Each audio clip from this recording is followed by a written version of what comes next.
ele chegou a conhecer Dalai Lama, uma das entidades mais famosas do mundo. Teve animes com seu nome, teve programas de televisão com o seu nome, até que se tornou uma das seitas mais perigosas do Japão, a qual fez milhares de vítimas e até hoje é lembrada como uma das seitas mais mortais do Japão. I started having these obsessive thoughts. Why did you kill those people? No comment. No comment. Ele orienta a Suzane a chorar na entrevista. Não vou conseguir. Este honorable científico, el que escribió, ¿es un doctor de dónde? De Estados Unidos. Bueno. What were your fantasies about? They were sexual fantasies of control, power. Bom dia, boa tarde, boa noite, seja lá qual for o horário que você estiver ouvindo esse podcast. Meu nome é Marisa e hoje a gente vai falar sobre um tipo de assunto que eu sei que interessa muito de vocês, que são seitas. A gente já trouxe aqui outros casos de seita como Heaven's Gate, a família Manson, a seita de Synanon e hoje a gente vai falar sobre a seita Aum Shinrikyo. Nós não fala japonês, eu não fiz curso de japonês, não assisto mais anime tem um bom tempo, então eu não tenho noção nenhuma. Então provavelmente ao longo do episódio a gente não vai ter aquela pronúncia perfeita, mas o importante é que vocês entendam o que vai acontecer ao longo desse caso. Oi galera, como vocês estão? E hoje a gente vai falar de uma seita que realmente explodiu meus miolos. Vou confessar que eu acho que desde Heaven's Gate uma seita não tinha tanto me chamado a atenção, porque às vezes seitas, às vezes eu acho elas muito comuns, sabe? Porque é sempre a mesma coisa, mas a seita, o legal da seita é o detalhe, sabe? Aquelas coisas, os pormenores. Então, vamos ver essa seita de hoje. Mas não esquecendo, a gente não vai demorar, porque a gente já falou muito sobre apoio. Marisa, você tem 1 minuto e meio para dizer por que é importante nos apoiar e como a pessoa vai estar nos ajudando. Então, valendo! Pessoal, como vocês sabem, o nosso projeto, por mais que ele seja um projeto antigo, ele continua não sendo um projeto monetizável. Ou seja, eu e o Thiago, a gente grava isso simplesmente porque a gente sabe que toda segunda-feira vocês estão esperando que a gente upe um episódio novo. Acontece, né, que fazer tudo isso por hobby nem sempre é sustentável e às vezes a gente gostaria de melhorar a qualidade do podcast, trazer uma versão de videocast também, mas infelizmente no mundo capitalista que a gente vive, a gente só consegue fazer isso através do quê?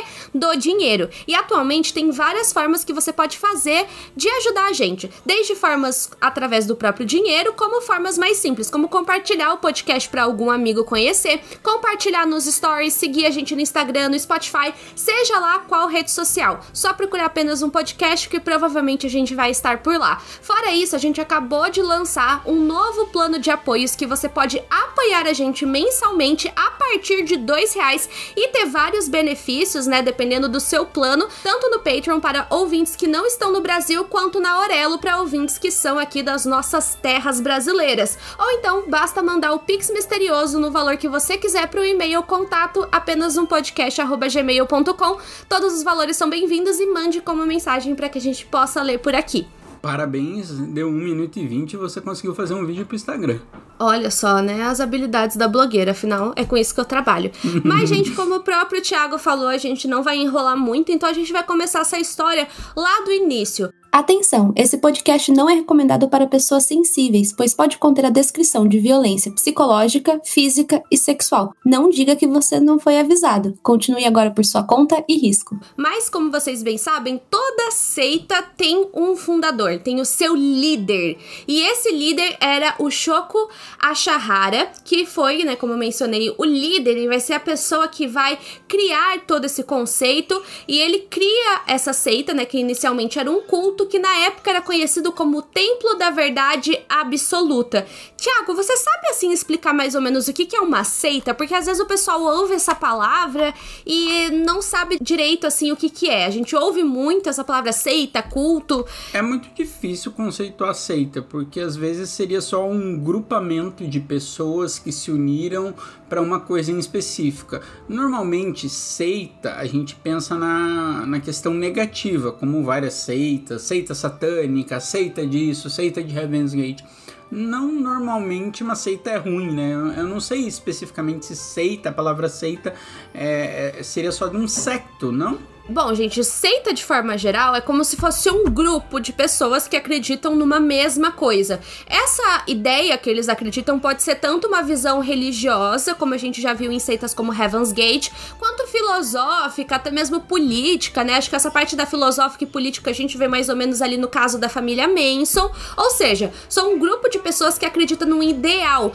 Assim, normalmente, seita é uma coisa que a gente tem que sempre estar com o olho aberto, porque existem características numa seita que torna ela nociva, como, por exemplo, a presença de um grande líder, uma grande figura, que é a que vai dominar toda ali aquela questão e que vai pregar tudo, e o problema é que esse líder, ele não é visto apenas como a pessoa que transmite a ideia que é acreditada ali dentro daquele grupo. Consegue entender? Ele também vai ser uma figura praticamente endeusada, então praticamente ele vai ser uma pessoa além do humano, e a partir disso a gente percebe que isso não é mais saudável. Ela é vista literalmente como uma visão glorificada. A pessoa, na maioria das vezes, tem uma influência bem grande. Eu vou dar o exemplo do João de Deus, que é um exemplo brasileiro. Por exemplo, ele conhecia vários influenciadores, pessoas famosas, presidentes. Então, essa pessoa, em grande parte, ela acaba ganhando um prestígio muito grande que fica até difícil combater ela, né? Exato, e é uma coisa assim, você não pode questionar o líder. Se você discorda de alguma coisa que o líder falou, na visão dessas pessoas, o problema tá em você. E existem outras características nessas seitas, que é justamente essa questão de você não questionar, de você acreditar que só as pessoas que estão naquele grupo são as pessoas que conhecem a verdade absoluta, né? Tanto que o nome do templo desse caso de hoje é a verdade absoluta. Ou seja, vocês nesse grupo sabem de tudo. Os demais estão completamente desinformados. E outra questão que a gente fala que são as red flags de uma seita é a partir do momento que eles começam a proibir que você tenha contato com família, com amigos, porque como eu falei, quem tá fora da seita e não aceita os ideais dela são as pessoas erradas. Então, a partir disso, a gente consegue entender por que muitas vezes seitas são vistas como uma coisa ruim, são vistas como algo nocivo, porque mesmo que não chegue a níveis extremos igual as seitas que a gente já contou por aqui, né, até Jonestown, né, que a gente acabou esquecendo de mencionar, mesmo que não seja algo nocivo, assim, de cara, pode ser nocivo para as pessoas que estão dentro delas, por mais que aquela pessoa não consiga perceber que ela está enfrentando um problema. Essa é uma visão de seita que a gente vai trazer para tentar entender como que esse grupo funcionava, e também para outros casos que a gente já trouxe por aqui, né? E também outros casos que futuramente podem vir a aparecer aqui. E eu gostaria de fazer um adendo, né? Que se vocês forem lá no Patreon ou na Aurelo, vocês vão ver que dependendo do nível de assinante que você tá, se eu não me engano, a partir do nível 3 e 4, você vai concorrer a sorteios de livros. E o primeiro livro que a gente vai sortear mês que vem é o livro do Jim Jones, né? Que é um livro muito bom, eu já li ele, que fala sobre todo o massacre de Jonestown. Mas voltando ao líder dessa seita, o Choco, a gente vai falar um pouco sobre a infância dele, mas na verdade assim não tem... O que a gente sabe? Você conseguiu encontrar alguma coisa? Sim, a gente tem muita pouca coisa dele, até fotos, sabe aquelas fotos que às vezes de criança, que às vezes aparece? Nem isso eu consegui. Mas as informações que a gente tem é que ele teve meio que um glaucoma, não foi meio que nos primeiros anos de vida, então não sei se foi com 4 anos de vida, com 10 anos de vida, com 6 anos de vida, mas que na primeira infância ele chegou e teve esse glaucoma, e esse glaucoma ocasionou dele perder a visão completamente de um olho, e ele tinha a visão parcial do outro olho. E aí, com isso, ele é enviado para uma escola de alunos especiais que tinham essa questão visual. Então ele vai para essa escola, e nessa escola ele usa um pouco dessa visão que ele ainda tem para aterrorizar os amigos, e ele acabava cometendo bullying contra os colegas. Isso daqui eu meio que vi en passant. Alguns canais que eu vi falavam disso, eu fui atrás de matéria jornalística que falasse isso, eu não achei. Então, assim, algumas fontes diziam isso, tá? que ele tinha essa questão, tanto porque ele tem uma filha, e essa filha, a gente não vai muito se aprofundar nela, mas ela falou bastante sobre essa seita, porque ele vai ter 6 filhos, a gente vai depois falar, mas então essa é uma das filhas que falou pro The Guardian, ela falou para alguns canais importantes dos Estados Unidos, então na escola ele meio que usava isso para aterrorizar os colegas. Eu não sei qual é o tipo, o que ele fazia, isso eu não vou saber dizer para vocês, mas ele meio que consegue se graduar. E lá por 1977, já em Tóquio, ele faz meio que um curso informal de medicina chinesa e de acupuntura. E assim, esses cursos informal rolava aqui no Brasil, por exemplo, aquela galera que praticava coisa de dentista fora da lei, sabe? Eu acho que a Marisa deve saber porque a família da Marisa é dentista, né? Então, tipo, rolava bastante antigamente isso, não? Sim, vocês devem lembrar daquela moda que o pessoal acha que ortodontista só troca elastiquinho, né? Tem uma lógica por trás da troca do elastiquinho. Tem muito ortodontista que enrola? Tem, afinal, minha família é de dentista. Porém, até um tempo atrás até viralizou um vídeo no TikTok justamente de uma clínica extremamente clandestina que o cara achava que tava fazendo efeito, a mulher ia lá, trocava o elastiquinho sem luva, sem nenhum tipo de higiene. E realmente, isso existe e o líder, né, vai fazer justamente isso. Nessa mesma época ele se casa, tem os 6 filhos que o Thiago já mencionou, e para manter a família ele acaba investindo na criação de uma farmácia, aonde ele vendia desde remédios até os seus serviços de acupuntura. Porém a casa caiu porque gente, uma farmácia não deixa de ser uma instituição de saúde, e qualquer comércio, pelo menos no Brasil é assim, você tem que ter o quê? Um alvará. E além de tudo isso, além dele não ter a autorização, o alvará, para que aquele estabelecimento funcionasse, ele também vendia remédios falsificados. E isso vai fazer com que ele tome uma multa de 200 mil ienes, o que dá mais ou menos aí uns 7 mil reais, porém ele acaba não sendo preso, né? Ele paga essa multa e fica por isso mesmo, e aí sim ele vai atrás de coisas mais esotéricas, né? Mais espirituais, mais misteriosas, para tentar resolver esses problemas, entre outras coisas. Então ele começa a participar de um grupo religioso, que era uma escola de budismo, Ogunshu. Ela prometia que se você doasse dinheiro todo dia, por 1000 dias, você ia conseguir a iluminação. Aí eu pergunto pros ouvintes, vocês já ouviram essa história em algum lugar? Então, né, gente, a gente percebe, né, certas problemáticas no mundo religioso, né, que dando dinheiro, você vai conseguir aquilo que você quer, a sua iluminação e não sei o que. Isso praticamente acontece em todas as religiões, infelizmente. Após essa grande decepção, ele tenta então criar a sua própria religião, juntando todo o misticismo e o esoterismo aprendido lá naquela escola que ele estava participando. Ele meio que amalgama tudo, ele coloca um pouco de coisas de cristianismo, um pouco de coisas do hinduísmo, do budismo, ele junta tudo isso para criar a religião dele, né? Para que o Shoko, ele em busca de sua iluminação, ele chegou a ver até o Dalai Lama, né? E com isso ele meio que passou um verniz de respeito e conseguiu mais seguidores, porque ele tinha poucos seguidores, mas o que acontece? Ele acaba indo para a Índia e sabe-se lá porque ele consegue tirar algumas fotos com o Dalai Lama, e aquilo meio que, não é que na época viraliza, mas meio que dá um verniz, né? E o que seria esse Dalai Lama? A gente ouve muito Dalai Lama, né? Esse ano teve uma polêmica muito grande envolvendo o Dalai Lama de agora. E por que eu digo de agora? Vamos associar que o Dalai Lama é como se fosse o Papa. Ele é uma figura religiosa. Então não é uma única pessoa. Até um tempo atrás, assim, quando eu era mais nova, eu achava que era uma pessoa só, né? Era o nome de uma pessoa existente. Mas não. São líderes religiosos, né? Que vão mudando ao longo do tempo. Eu gosto de fazer essa comparação com o Papa, porque é uma figura que a gente já conhece, assim, porque tá mais na grande mídia e por aí vai. Então, para vocês terem uma ideia, mais ou menos isso. E além disso, ele vai fazer uma outra estratégia que essa sim eu achei meio inusitada, né? Porque quando a gente pensa em criar uma religião, entrar em contato com figuras de poder dentro do mundo religioso faz sentido. Agora, a outra eu não sabia, mas o Thiago trouxe a informação e eu fiquei em choque. A outra estratégia foi ele criou um anime sobre a vida dele, sobre a iluminação, sabe?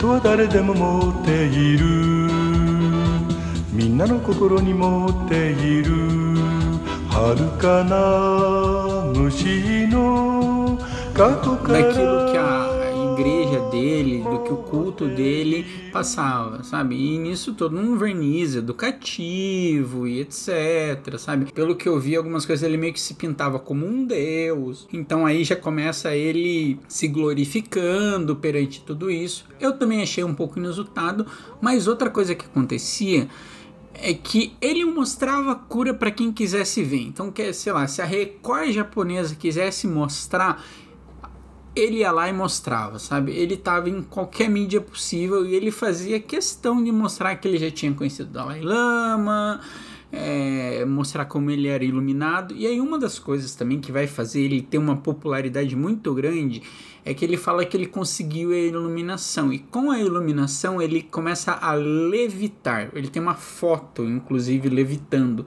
No anime, pelo que eu pesquisei, ele levitava várias vezes, assim. Eu não entendo muito bem, porque eu vi algumas partes do anime, assim, parecia meio que uma Turma do Dudão. Para quem pegou a referência da Turma do Dudão, sabe o que eu tô falando. Então, ele ficou bem famoso com uma foto dele levitando, até ele foi copiado, porque ele foi um dos primeiros a fazer isso.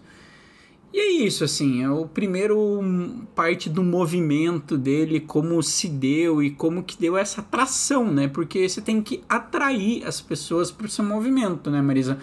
Ele pode virar um movimento depois que vire tóxico, mas num primeiro momento ele tem que ser atrativo, né?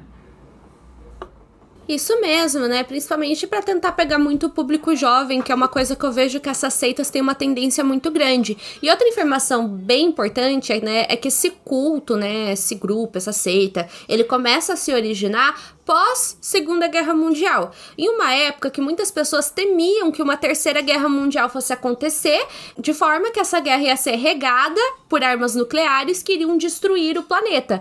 Desta forma, né, ele passava a mensagem que apenas as pessoas que estivessem fazendo parte do culto iriam sobreviver. Eles eram pessoas escolhidas. Então a seita, né, ela foi criada na década de 80. Se você é uma pessoa aí que gosta de filmes da década de 80, eu adoro. Sabe que muitos filmes têm de plano de fundo esse contexto, né, do medo da guerra nuclear, e ele misturava vários preceitos, né, desde ideias do cristianismo, do budismo, até mesmo do yoga, para esses ensinamentos que tornariam possível essa nova era. Inclusive isso era bem comum, esse sincretismo religioso que junta várias religiões, etc., era bastante comum na década de 80, tipo, finalzinho da década de 70, começo de 80 e 90, era bem normal essa mistura para fazer uma grande religião que ia trazer a verdade universal, né?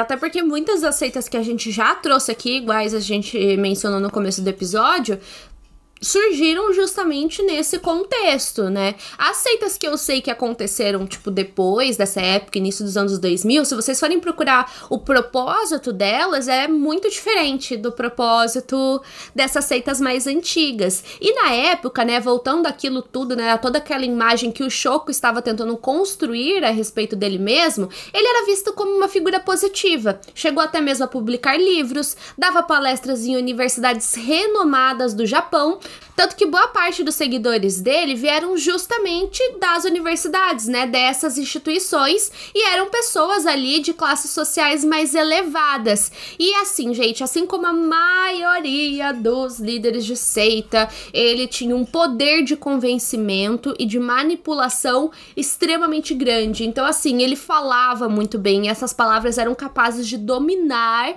as pessoas para elas começarem a acreditar no ponto, né, de visão do Shoko. Porém, como em muitos casos que a gente já falou novamente, essa ideia de poder começa a subir na cabeça do líder, que com o passar do tempo começou a dizer que ele era a reencarnação do deus hindu Shiva, e seus seguidores eram tão devotos, mas tipo tão devotos, pra vocês terem uma noção, que eles chegavam a beber frascos do sangue do Shoko e também da água suja do banho dele, porque bebendo essas substâncias a pessoa ia alcançar a luz.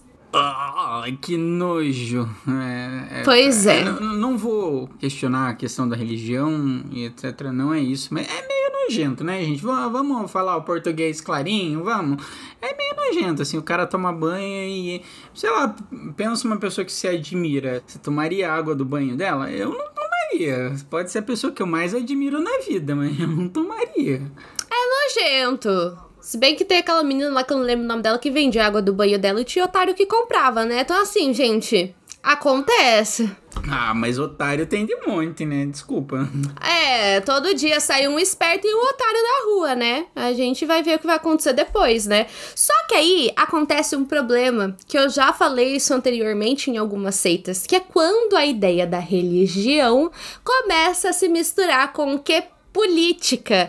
Então, na mente do Shoko, né, justamente porque ele acreditava que a maior parte dos seus seguidores eram ricos, que eles seriam capazes de facilmente controlar toda a sociedade japonesa. E um dos primeiros planos dele, né, para conseguir fazer esse plano de dominação, era justamente dominando a política. Então, em 1990, ele organizou um esquema para que 24 dos integrantes da seita entrassem em campanhas eleitorais, né, que essas pessoas se candidatassem a cargos de relevância, né, de poder ali na política japonesa. Ele tinha certeza que esses membros iriam conseguir vencer, mas o partido dele e esses membros receberam menos de 1.700 votos, o que era muito pouco, então nenhum deles conseguiu se eleger. E aí, com essa derrota, ele vai voltar a que conversa? Ele vai voltar pro papo de que estamos perto de uma terceira guerra mundial, o apocalipse tá próximo, ele começa a misturar de novo as crenças, ele começa a profetizar que o fim do mundo se aproxima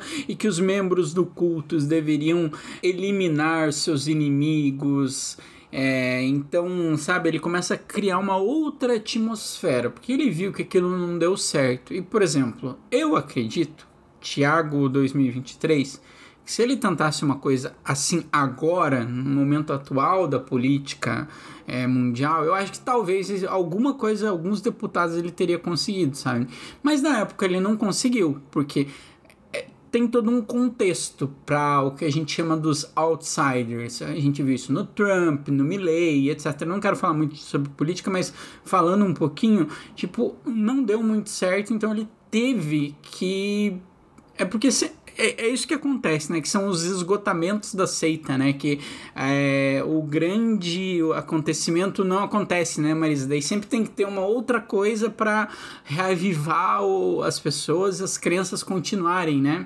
Exato, porque a maioria dessas seitas, elas falam de fim do mundo, aí vai passando o tempo, esse fim de mundo não chega, os participantes da seita vão começar a achar que tem alguma coisa de errado ali. A gente viu isso em Heaven's Gate, entre outras coisas. Então, né, ele começa não só a profetizar toda uma ideia de apocalipse, mas também que os membros do culto deveriam eliminar seus inimigos. Nisso, os próprios participantes começaram a pesquisar sobre armas químicas que facilmente seriam capazes, né, de matar inúmeras pessoas. E nisso eles chegaram a uma arma química específica chamada sarin, que também é conhecido como composto químico 146, que foi desenvolvido pela Alemanha nazista na Segunda Guerra Mundial. E agora a gente vai entrar em alguns detalhes sobre como que funciona essa arma química, onde ela foi utilizada e por aí vai. Essa arma química também chegou a ser utilizada na Guerra do Irã, em ataques que deixaram mais ou menos 5.000 pessoas mortas, ou seja, ele era um composto químico extremamente letal e que atacava diretamente o sistema nervoso central. E aí o que acontece?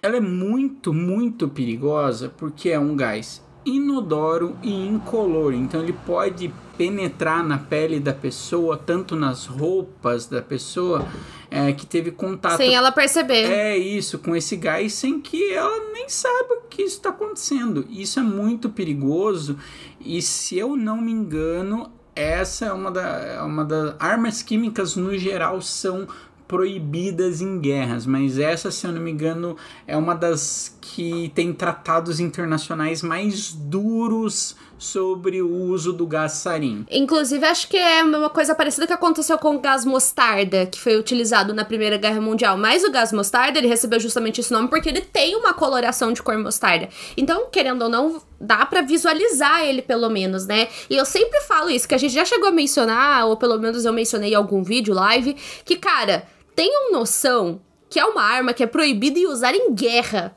Existem tratados sobre isso. Então, tipo assim, na minha cabeça é surreal pensar que existem armas proibidas de usar em guerra. E existe, já tiveram congressos, conversas a respeito disso, né? E essa arma química, ela chegou a ser utilizada na guerra do Irã em ataques que deixaram mais de 5.000 pessoas mortas. Ou seja, é um composto químico, como o Thiago falou, extremamente perigoso. Perigosíssimo. E outra coisa é que esse gás afeta a pessoa que teve contato com ele por até 30 minutos, ou seja, ele tem uma certa prolongação dos seus efeitos. E agora a gente vai fazer aquilo que eu e o Thiago a gente sempre faz, né, que é ir lendo os tópicos para vocês terem uma noção quais são os sintomas que a pessoa tem quando ela entra em contato com esse gás, para vocês depois conseguirem imaginar o desespero que as pessoas passaram. Então eu vou começar. Coriza, olhos lacrimejantes, pupilas muito contraídas, dor nos olhos, visão turva, salivação e transpiração excessiva, tosse, aperto no peito, respiração rápida, diarreia, náusea, vômito e ou dor no estômago, aumento da frequência urinária, confusão, sonolência, fraqueza, dor de cabeça, frequência cardíaca lenta ou muito e rápida. pressão sanguínea baixa ou alta. Esses são apenas alguns dos sintomas e, como vocês podem ver, é um gás que afeta praticamente o corpo inteiro. Olá pessoas, tudo bom? Meu nome é Ana Lontra e eu sou doutora em Química pela Shinshu University, que fica localizada no Japão.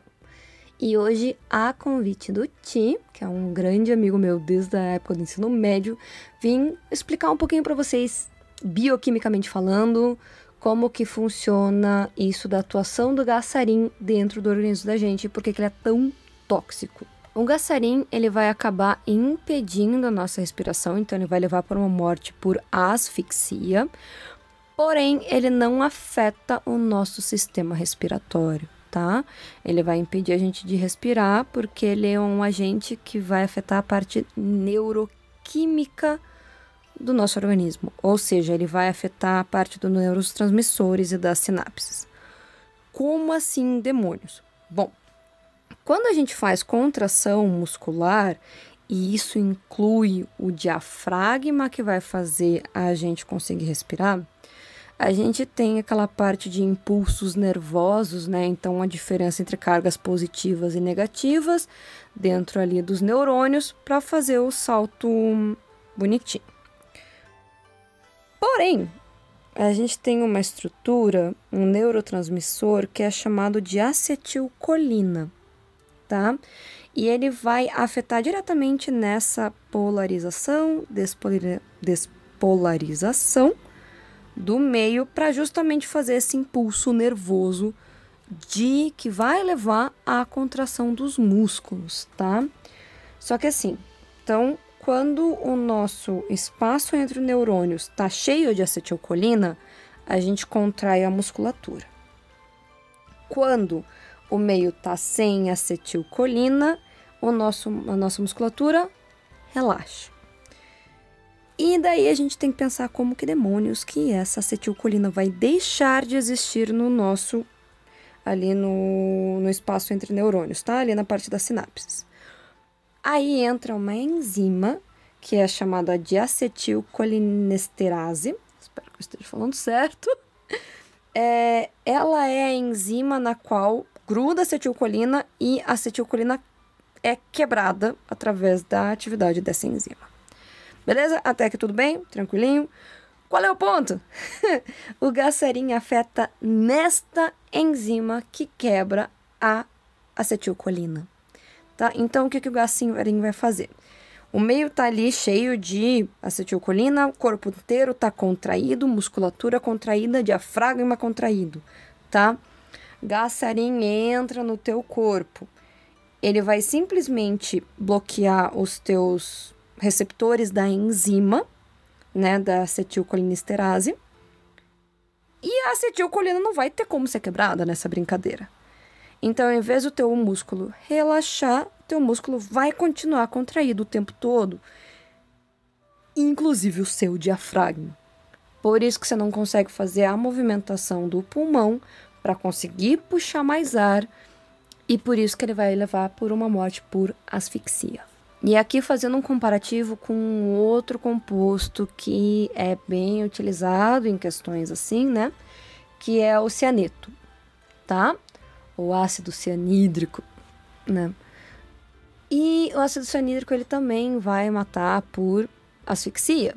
Porém, é um outro mecanismo bioquimicamente falando, tá?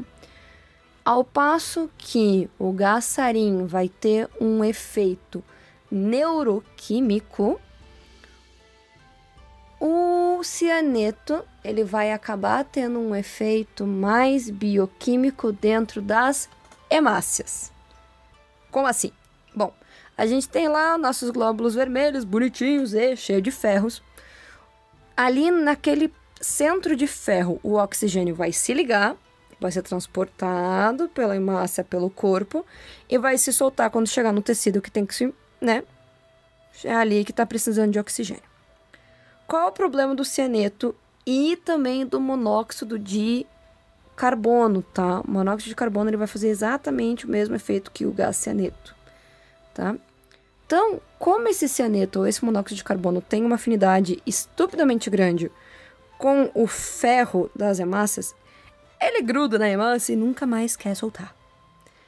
Então, você vai estar ali com aquela hemácia cheia de cianeto, e se eu, mesmo que eu tiver oxigênio no meio, né, estiver respirando, esquece, eu perdi aquele centro de ferro, ele não vai mais ligar o oxigênio, porque ele liga tão forte com o cianeto e com o monóxido que ele simplesmente não vai desgrudar mais. Então, de maneira efetiva, eu mato, entre aspas, aquela hemácia. Ela não serve mais para transporte, tá? Então, já comparando com o gás sarin, tá? O gás sarin, ele vai inibir os teus músculos de mexerem, você não vai conseguir puxar o ar. Já o cianeto ou o monóxido de carbono, apesar de você ainda estar respirando, você não oxigena mais o teu organismo, tá? Então, apesar de você estar com a sensação de respirar, você vai perdendo a oxigenação aos poucos. E daí que desmaia, e daí que acaba, né, vindo a falecer propriamente dito. Então, apesar de esses três compostos químicos, sarin, cianeto e monóxido de carbono, afetarem a parte da respiração, o sarin tem um mecanismo de atuação no corpo bem diferente, tá bom? Então, muito, muito obrigada, Ti, pelo convite para estar falando um pouquinho sobre a minha área de especialidade aqui no podcast de vocês. Eu espero, pessoal que está ouvindo a gente, que tenha gostado da explicação. E me sigam nas redes sociais, principalmente Instagram e YouTube, Ana Lontra, Ana_Lontra. Lá a gente faz bastante conteúdo, bastante dica para quem quer fazer intercâmbio, principalmente no Japão, seja a graduação completa, pós-graduação, mestrado, doutorado completo, que foi o que eu fiz o doutorado inteiro lá no Japão. A gente acaba também atrelando bastante da parte da química e da biologia com cultura pop, inclusive da onde que os pokémons têm inspiração nos animais reais, e diversos outros conteúdos, gatinhos fofos, dia a dia, auxílio para resolver questões de vestibulares mais pesados, e mais um monte de coisa, aleatoriedades da Lontra, certo? Então, espero vocês lá, tá bom? Espero que vocês gostem do conteúdo e que vocês tenham gostado da explicação aqui, tá bom? Um beijo, beijo, bye bye!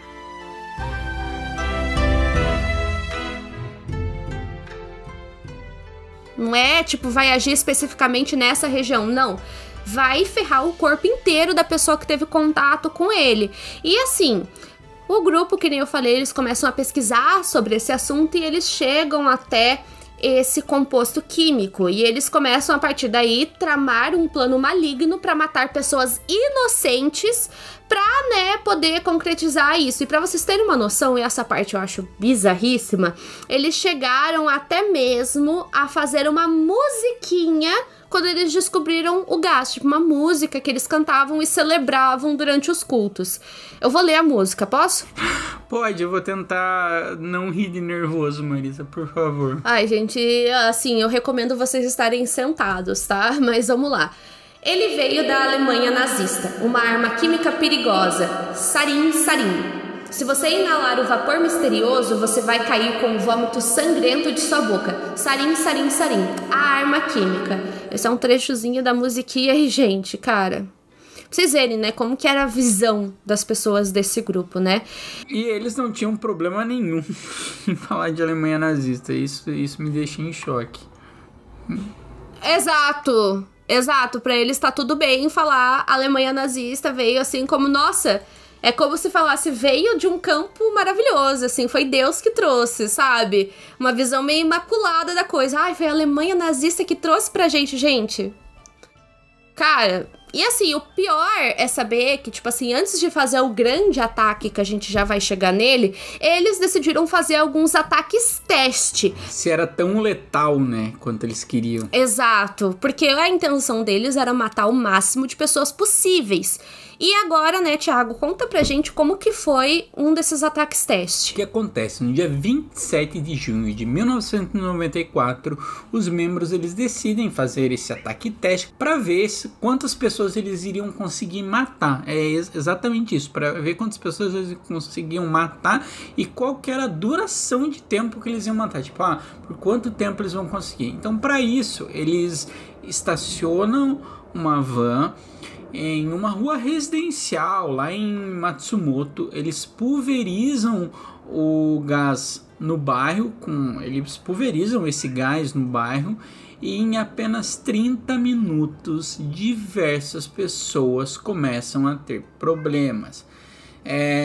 Se não o bairro inteiro, mas várias pessoas começaram a passar mal, ter vários desses problemas que a gente falou, de ter coriza, olhos lacrimejantes, dor no olho, visão turva, diarreia, náusea, vômito, todos esses efeitos, porque a gente sabe, cada organismo reage de uma forma, então cada organismo teve alguma reação diferente, mas lá eles já conseguem ver que é efetivo, por assim dizer, né? O teste. Então, né, uma das pessoas que tava ali passando por essa situação foi o Yoshikio Kono, que acabou vendo a esposa dele caída no chão. O homem trabalhava como vendedor de máquinas e vivia ali naquele bairro, e ele foi uma das primeiras pessoas a ligar para a emergência. Quando os médicos chegaram ali na região, eles encontraram 50 pessoas em estado grave nas ruas. Dentro das casas, as vítimas estavam agonizando, ou então elas já estavam mortas, ou seja, era um número grande de pessoas passando mal, e obviamente os socorristas na hora eles não estavam entendendo ao certo o que estava acontecendo. Nesse primeiro ataque, né, que foi o ataque teste, 7 pessoas morreram ainda mesmo naquela noite e outras 200 ficaram feridas, né, e chegaram a ser levadas para o hospital, e eu acredito que muitas podem ter lidado com sequelas pro resto da vida. Mas acontece, né, que analisando toda essa situação, olha só, gente, isso é para vocês verem o nível de maldade que se passava na cabeça dessas pessoas, porque eles não ficaram contentes com esse ataque, né? O que acontece com esse grande líder deles, 1 a 1? O que ele não gosta disso tudo? É que eles percebem que mais pessoas teriam morrido. Pra mim passa a mesma vibe do Charles Manson indo no segundo ataque da seita pra que, entre aspas, seria do jeito que ele imaginava, sabe? Pra mim passa a mesma ideia, porque eles começam a especular que se o ambiente que esse ataque acontecesse fosse um ambiente fechado, ou seja, que não tivesse uma grande circulação de ar, mais pessoas iriam morrer. Por isso que eu falo, cara, a gente consegue ver a maldade e a má intenção extrema em causar danos que eles estavam tendo. Então a ideia deles era ter alguma ideia de algum local, né, que tivesse praticamente nenhuma ventilação e que as pessoas, né, não conseguissem correr por conta do veneno. E aí, né, no dia 20 de março de 1995... 5 membros da seita, que estavam usando bolsas que dentro dela continha o tal gás, embarcaram na linha de metrô lá do sistema de metrô de Tóquio. Kenshi Hiroshi, ele embarca numa linha chamada Marunchi do metrô de Tóquio. Em suas mãos, o Hiroshi, ele carregava um guarda-chuva e um saco plástico, contendo 2 pacotes pequenos. E era bem a hora do rush, assim, os trens eles estavam repletos de pessoas. E para quem não sabe, o Japão ele tem uma tradição de ser um país mais coletivista, de usar menos carro e etc. Então é normal você ver metrôs lotados. Esses trens eles meio que se dirigiam para o centro da cidade, que é onde a concentração populacional é muito grande. Então a gente tem muita gente num espaço muito pequeno. Acho que a gente não precisa nem ir tão longe. O pessoal de São Paulo sabe o metrô na hora de pico? É daquele nível mesmo, né? Não é porque é o Japão que é muito diferente dos horários de pico aqui nas cidades grandes, não, tá?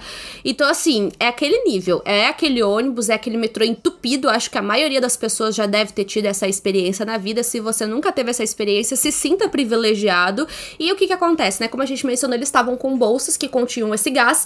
E esses caras, né? Esses 5 membros que participaram ali do ataque, eles estavam carregando guarda-chuvas. Porque como o metrô tava lotado, ninguém ia ficar reparando no que você ia estar fazendo. Então, ainda dentro do vagão, quando ele estava prestes a abrir a porta, esses membros jogavam os pacotes no chão e perfuravam eles com a ponta dos guarda-chuvas, e assim que as portas abriam, eles saíam de lá do vagão e desapareciam na multidão. Então, ninguém notou, estava muito cheio, ninguém notou esse comportamento estranho, ninguém notou que tinha pó no chão, que tinha alguma mala ali, um pacote esquisito. Então, assim, ninguém percebeu.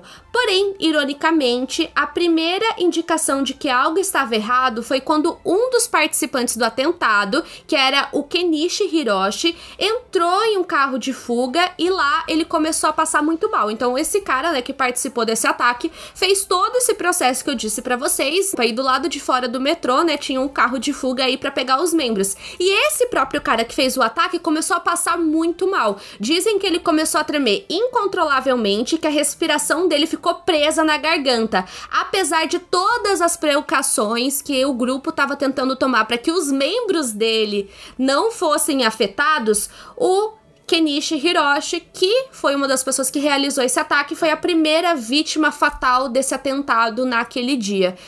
Então, assim... E lembrando que o sarin, ele afeta o sistema nervoso, então essas questões de movimentação, a própria respiração é uma coisa que a gente faz involuntariamente, então a gente, tipo, nem percebe que tá fazendo. Quando acontece alguma coisa, a gente tá intoxicado, que é aí que a gente vai perceber que a gente respira naturalmente. Então, aconteceu com ele exatamente o que eles queriam que acontecesse com as outras pessoas, né? Então, né, esses ataques aconteceram dentro dos vagões, porém, em um dos veículos onde uma das bolsas foi furada, né, e que as pessoas estavam passando mal, vai acontecer uma situação em que um dos passageiros acaba chutando o saco, né, que continha substância pro lado de fora da plataforma, aonde, infelizmente, havia mais pessoas. Então, mais pessoas, agora as pessoas que estavam no metrô ali na transição das linhas e por aí vai, começaram a passar mal. Nisso, né, eles começam a perceber que tinha alguma coisa estranha com aqueles sacos, né, eles não sabiam exatamente o que era, mas percebiam que tinha alguma coisa estranha, e nisso 3 funcionários foram designados para tirar os sacos suspeitos dos veículos, sem nenhum tipo de proteção, e eles literalmente usaram jornal para embrulhar os pacotes. Em pouco tempo, 2 desses funcionários infelizmente agonizaram no chão até eles morrerem. Cara, que situação triste. Eles não sabiam com o que eles estavam lidando, então assim, é aquela coisa, a gente não sabe o que é isso, pega o jornal e limpa, sabe? Porque, como eu posso dizer, as pessoas nem imaginavam que poderia ser isso, não tinha, digamos, um o sistema de saúde não pensou que pudesse ter um ataque no trem, sabe? É aquelas coisas que você não sabe, você não tem protocolo de como fazer até aquilo acontecer. E esse foi um dos casos, sabe? Tipo, não tinha um protocolo específico de... são coisas que a gente viu acontecer no caso Chernobyl, são coisas que a gente viu acontecer no caso 11 de setembro, que infelizmente, né, eu acho que também, né, nunca vai esperar que uma coisa dessa magnitude vai acontecer, né? Você nunca vai esperar que alguém vai ter uma maldade gigantesca de jogar um produto químico, uma arma química dentro de um metrô e matar várias pessoas. Ninguém esperava que uma usina nuclear ia explodir e também ninguém esperava que 2 aviões iam se chocar contra 2 prédios altíssimos. Então, tipo, é aquela coisa assim que não é imaginada. Até que aconteça, exatamente como o Thiago disse, né? E como a gente mencionou, o ataque se inicia às 8 horas da manhã.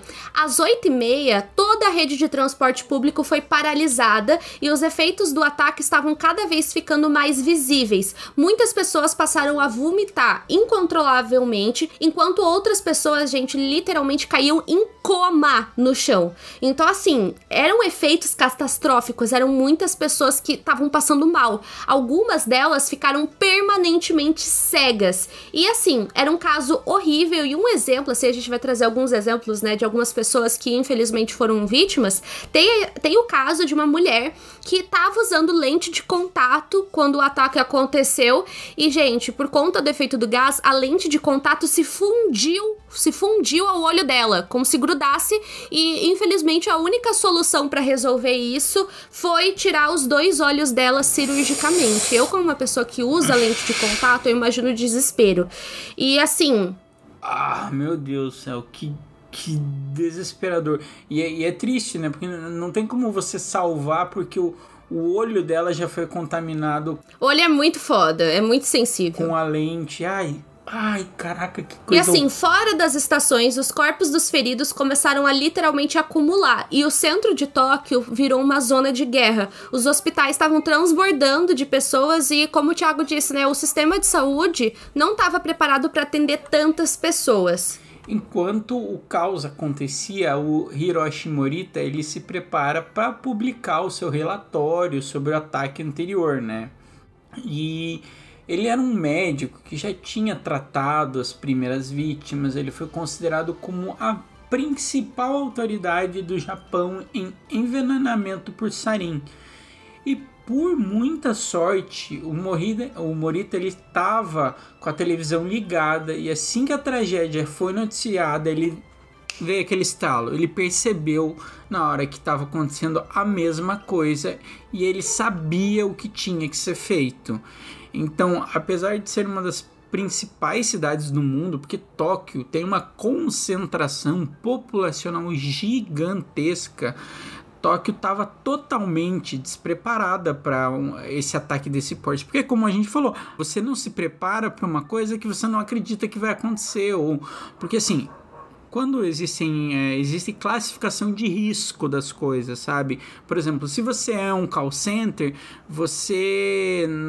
quando eles vão fazer lá os cadastros de risco, é muito mais fácil você ter um problema auditivo por usar um headset do que literalmente um avião cair em cima de vocês. Então, tipo, existem graus de risco. Então, Tóquio ela não estava preparada para esse tipo de ataque e o Morita rapidamente ligou para todos os hospitais e explicou como que eles deveriam agir.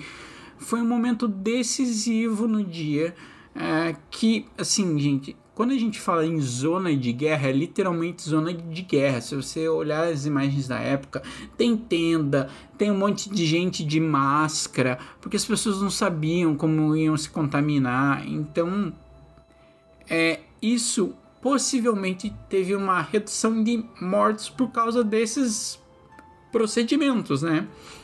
Sim, por causa do Morita, que foi literalmente um herói, gente. Ele foi, tipo, um dos heróis dentro desse caso.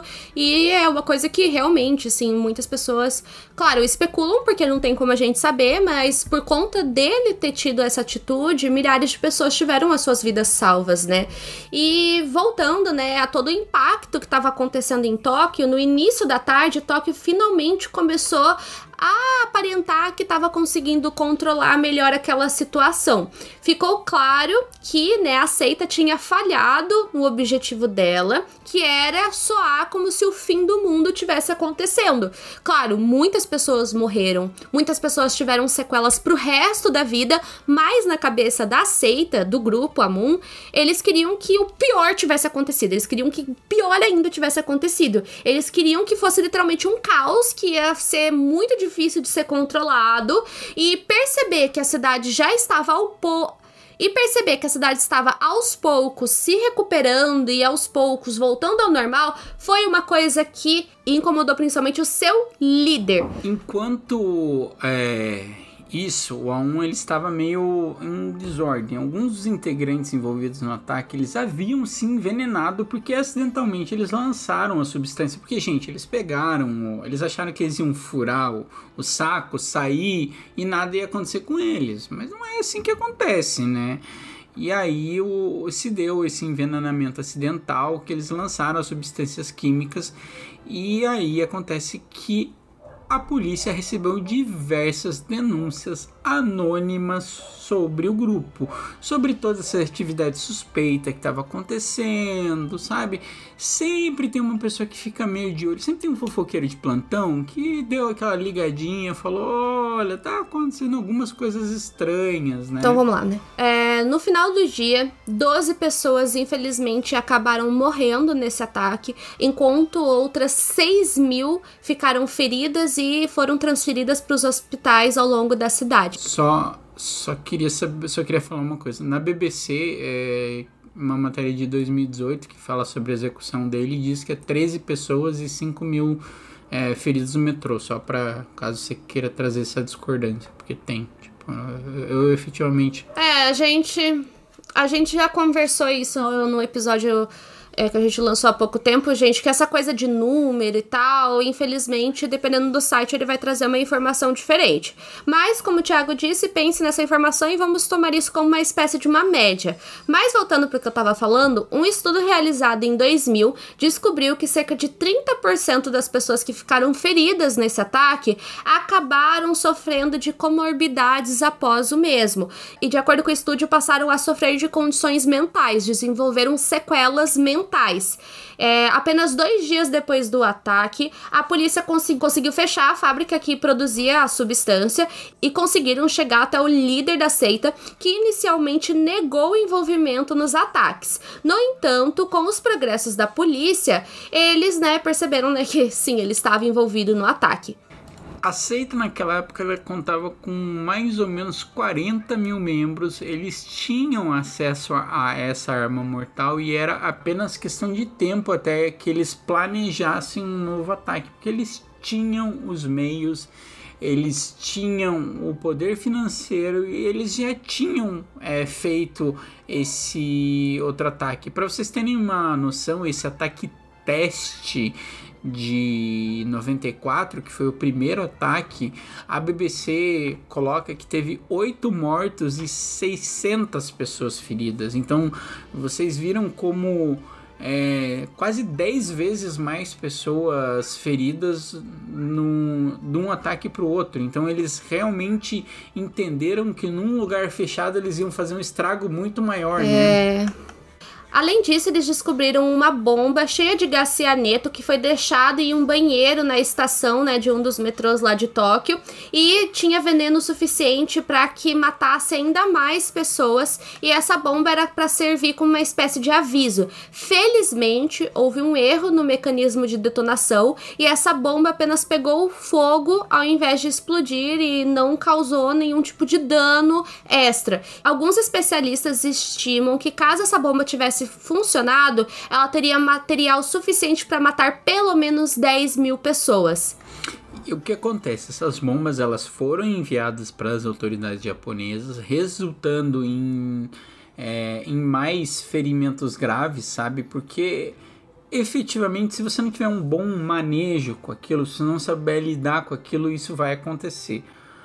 Outros atentados eles já estavam planejados, mas era tarde demais. O Ashra e outras 12 pessoas vão ser condenadas à morte Com o líder preso, o grupo ele meio que muda de nome. Pelo que eu entendi, o grupo mudou para 2 nomes, inclusive. Deixa eu só pegar aqui. Porque essa seita, inclusive, ela vai ser considerada a seita do fim do mundo, né? Sim, sim. Ficou conhecida como a seita do fim do mundo. Aqui, ó, muda para... São 2 seitas, basicamente, mas mudou seu nome para Alep e Kirahanoha, no Japão. E o que acontece? Depois que o líder ele vai preso, meio que a religião ela acaba mudando de nome. Então, o que acontece? Pelo que a gente entendeu, virou 2 religiões separadas. Uma chamada Alp e a Hikari no Wa. E as 2 meio que se disser tem 1.500 seguidores. Mas o que acontece é que as 2 religiões elas sofrem vários escrutínios, tanto públicos quanto das autoridades japonesas. Então meio que vários governos no mundo consideram como terroristas, sabe? Ou a mesma coisa que acontece com grupos neonazistas nos Estados Unidos. Eles classificam como terrorismo, ficam de olho, veem o que aquela galera tá fazendo, porque, tipo, eles têm um carimbo de meio que terroristas domésticos, sabe? Ou seja, eles são monitorados até os dias de hoje. Em 27 de fevereiro de 2004, o Shoko, né, o líder da seita, e outros 13 membros do grupo foram condenados à morte.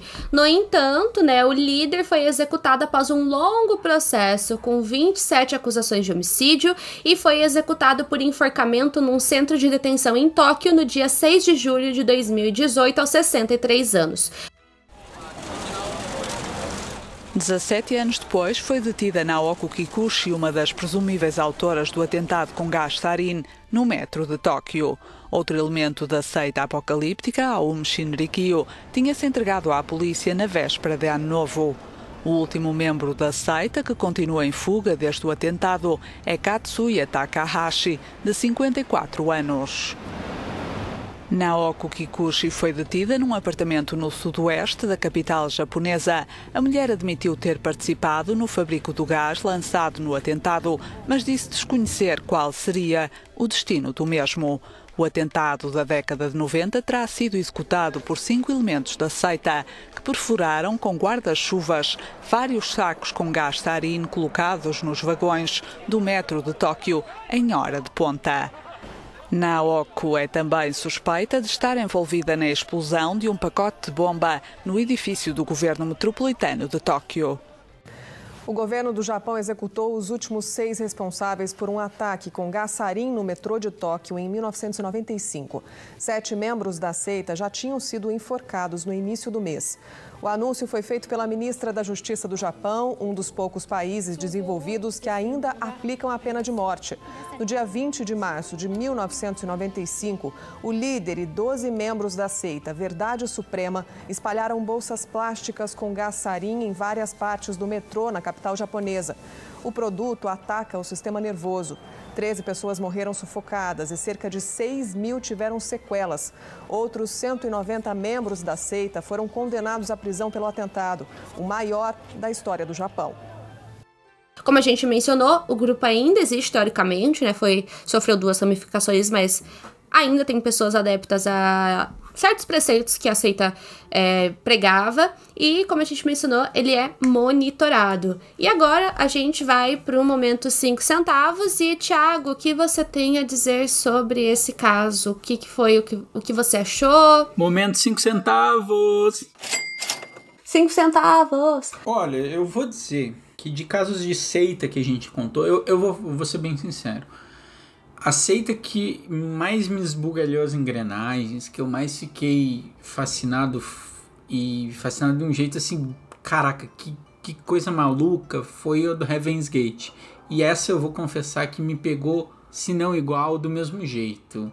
Ficou tipo, sabe, pau a pau, porque eu achei muito louco, porque, cara, ele vai lá e conhece o Dalai Lama, que, tipo assim, gente, é uma autoridade, tipo assim, eu fui lá e conheci o Papa, gente, ó, eu tenho uma religião aqui, eu fui lá e o Papa, e, cara, ele tem vídeo com o Dalai Lama, de como se ele estivesse conversando, ele tem foto do lado dele, sei lá, como eu posso dizer, isso é validado, sabe, e com tudo isso ele começa a ir em universidade, fazer um monte de coisa, e eu acho isso muito louco. E você, o que você acha disso tudo? O que te chamou a atenção? Porque você que conhecia essa seita...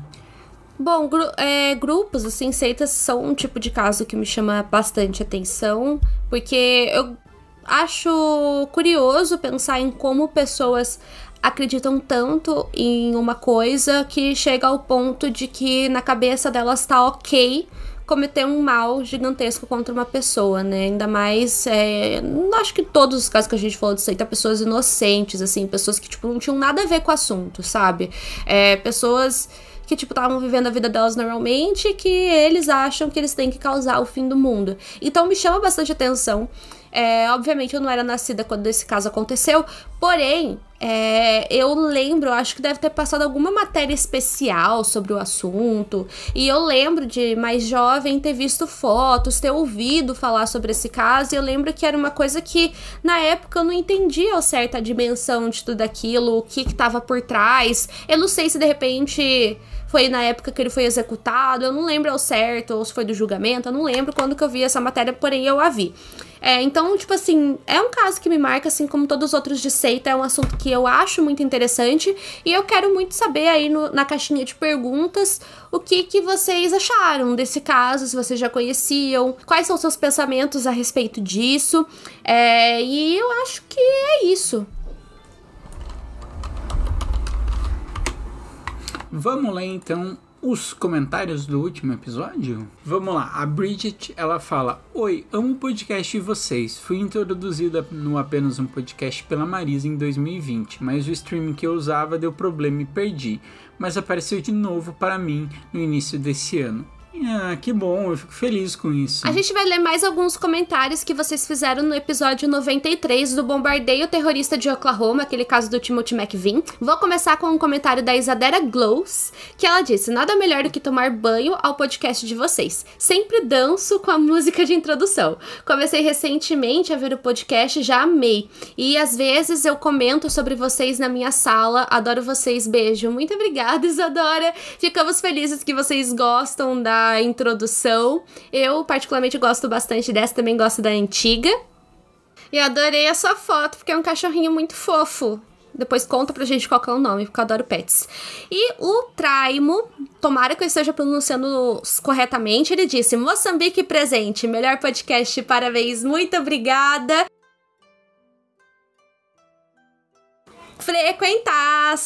Frequentaço, e muito obrigada a todos os ouvintes internacionais, não que a gente não esteja agradecendo os brasileiros também, não xinguem, mas muito obrigado ao pessoal de Moçambique, de Angola, de Portugal, né, outros países aí, irmãos pela língua portuguesa. E queria dizer que em Moçambique a gente tá muito bem, a gente acha que é o 15º podcast mais ouvido agora, a Moçambique gosta bastante do nosso podcast, Marisa, queria dizer isso.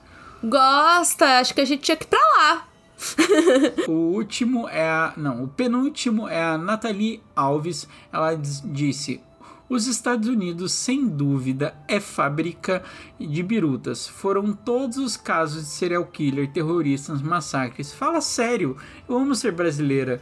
Temos os nossos loucos, mas nem se compara. Amo vocês, um beijo. E aí, pessoal, concordam com a Netiele? Eu acho que a maioria vai dizer que sim, porque esse tipo de comentário, gente, socorro Estados Unidos, é muito frequente. E eu ouço, inclusive, de pessoas que moraram lá. Então, tipo assim, o que será que tá acontecendo com a água de lá?